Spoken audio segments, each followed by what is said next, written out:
anak na. Naku, birthday na ni Misty. Sobrang supermano. Ano mo ba si Madam Misty? Pinsan. O, tinda mo, mahal na mahal ka ng pinsan mo. Anong wish mo sa kanya? Oo nga, nasa kanya na, magandang mukha, maraming pera. May asawa ba si Madam Misty? Meron siguro ba yung asawa niya, no? Ilan ba anak ni Madam Misty? Isa lang, swerte ng anak niya, no? Ano pa wish mo? Ano na? Parang naiiyak ka, parang sobrang mahal mo yung pinsan mo. Bakit? Kanina, ang tapang-tapang mo, kanina ang dal-dal-dal-dal. Ngayon, anong wish mo? Ano?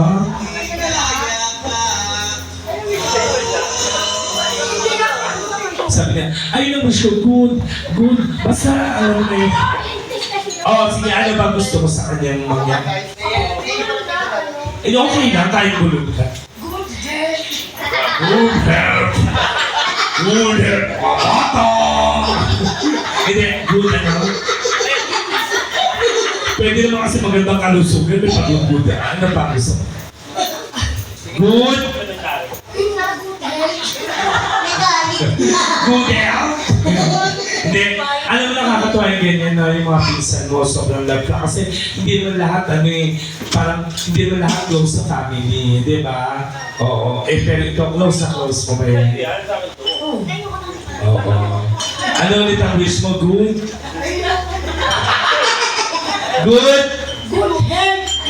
health! Huwag kang buwan mo. Oo. Ikaw ba na, Macy, meron ka pang meron ka pang request or meron ka pang wish? Parang nasa iyo na lahat no? Ayun nga inaantay namin Yung bulabugi mo kami. Oo. Ano ba ang wish ng isang Madam Misty muna? Pasok po. Ano ba ang wish mo, Madam? Good health! Ang buhay ko. Hindi. Ang wish niya ngayon sinasabi. Kasi pag secret, hindi mo na totoo. Ikaw anong wish mo? Yan yung iibon mo sa akin. Ay, sabi na. Ano yan? Good health! Good health din daw, sabi niya. Yung wish niya sa sarili niya, magkano siya maganda kalusugan. Good health! Ano po? Mag-wish yun nakatatandang kapatid. Nasa na yung nakatatandang kapatid. Tama na. Tignan mo. Di ka dito, te. Anong wish ko sa kapatid mo? Good health! Basta magandang good health. Anong wish mo? Bukod sa good health, dahil mas malakas ang huwag na magbago para sa pamilya. Bakit bago pa siya natin? Hindi na magbabago at mas madadagdagan niya pa yung pagtulong niya sa pamilya. Bakit nagbago pa siya? Medyo nakalimutan niya ba yung pamilya niya before? Alam mo ako yung nasa posisyon ako, totoong nakakalimutan tagumpay. Hindi, sabi ko, hindi ko siya pinagtatanggol kasi katulad ko, 8 taon ako nag-ibang bansa. Hindi ko naman nakalimutan yung pamilya ko, pero parang yumabang ako ng konti, parang feeling ko. Kasi ganun talaga siguro kapag medyo, di ba may ganun, pero mali talaga yun. Pero, ito po sasabihin ko, huwag niyo pong gawin niyang responsibilidad yung buong pamilya kasi hindi niya responsibilidad yun. Katulad ko, kung gusto kong tumulong sa family ko, tutulong ako, di ba?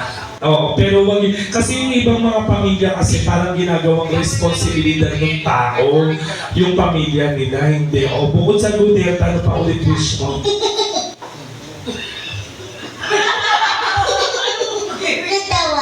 Hindi, siyempre bilang ate, magkasundo naman kami. Kasi nanay ako rin. Kami naman. Problema, may nakakaraos naman sa awa ng Diyos, mga naman.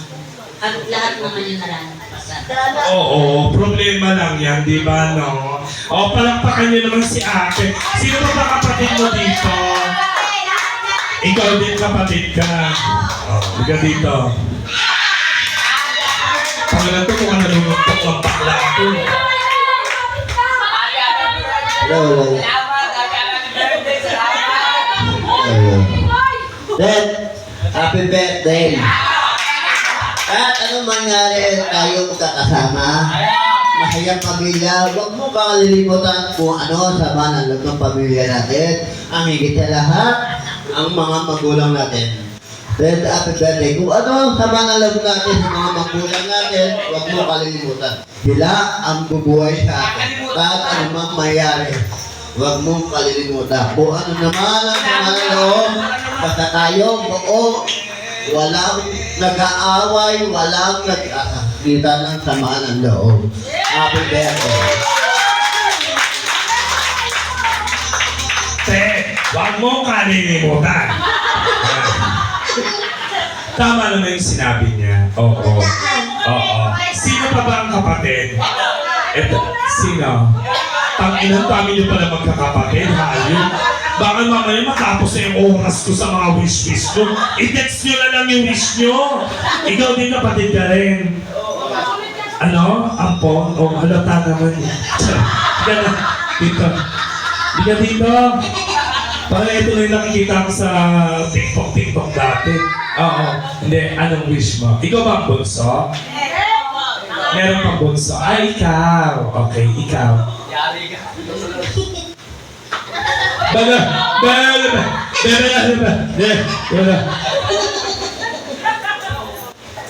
Nahihiya ka? Punta ka ng pek-pek-pek swerte, hindi ka nahihiya. Ngayon mag-wish ka lang. Anong wish mo?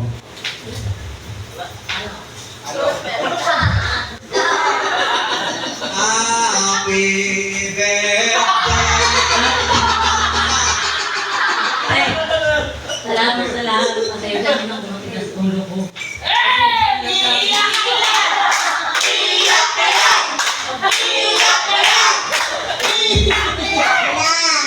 Kahit hindi ko kami nandito ka pa rin tinutulungan pa rin kami.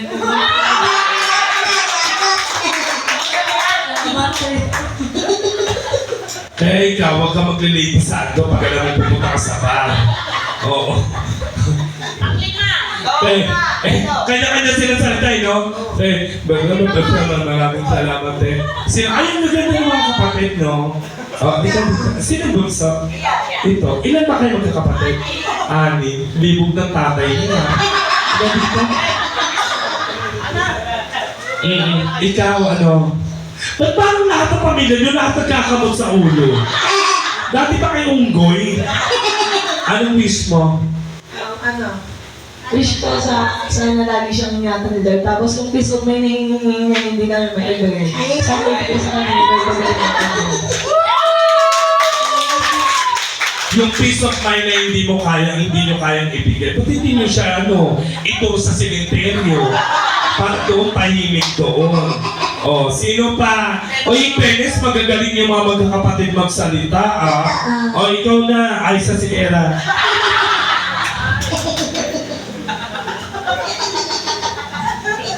Ano tuloy na pangalan mo? O, hindi mo kami kaya lokohin, princess. Ikaw dito, anong wish mo sa atin?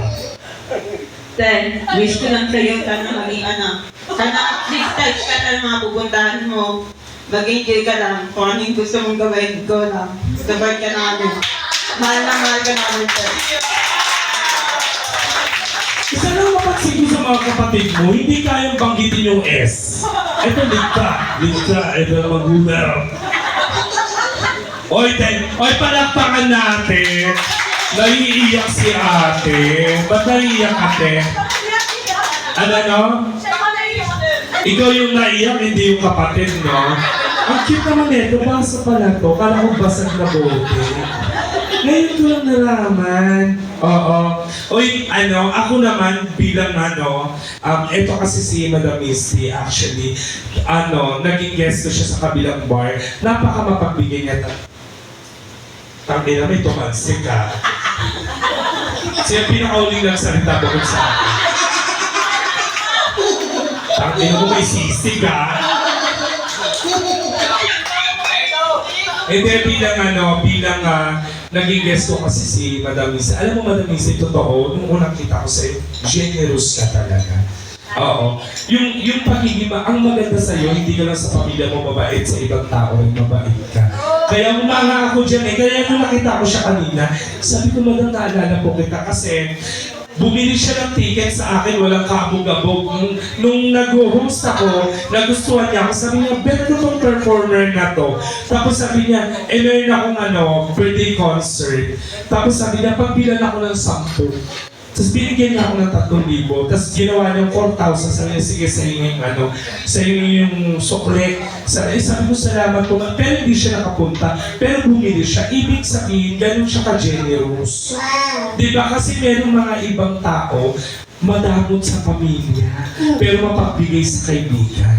Siya, ayon sa mga narinig ko, natutulong ka sa family mo kasi siguro dahil ikaw medyo nakakaangat-angat sa buhay, medyo maganda yung career mo, mas maganda, mas pinagpapala ni Lord talaga yung mga ganyan mapagbigay ka. Kaya madapay kami 1,000 talaga. Na-stress na rin ako. Sarap lang. Hindi, alam mo, hindi, actually, hindi ko pinalalaki mga ulo nyo. Hindi sila swerte na ikaw yung naging kamag-anak mo. Ikaw ang swerte dahil nagkaroon ka ng mapagmahal na pamilya. Kaya nagkaroon kayo ng contrast. Back-and-forth kayo. Sa totoo lang, napakaswerte mo sa mga pamilya mo. Balang araw, whatever happens, siguro kahit maghirap ka, hindi ka siguro nila iiwanan din. No? Palagpakan natin si Madam Misty. Oo. Kaya, Madam Misty, pinatatawag mo ba ako? Kasi parang, tagal ko na magsalita dito. Sarap lang. Madaming pagpatuloy mo na yung pagiging generous mo. Pero, mamili ka ng mga taong tutulungan mo. Katulad ko, kasi may mga taong abusado. Totoo yan, may mga taong abusado.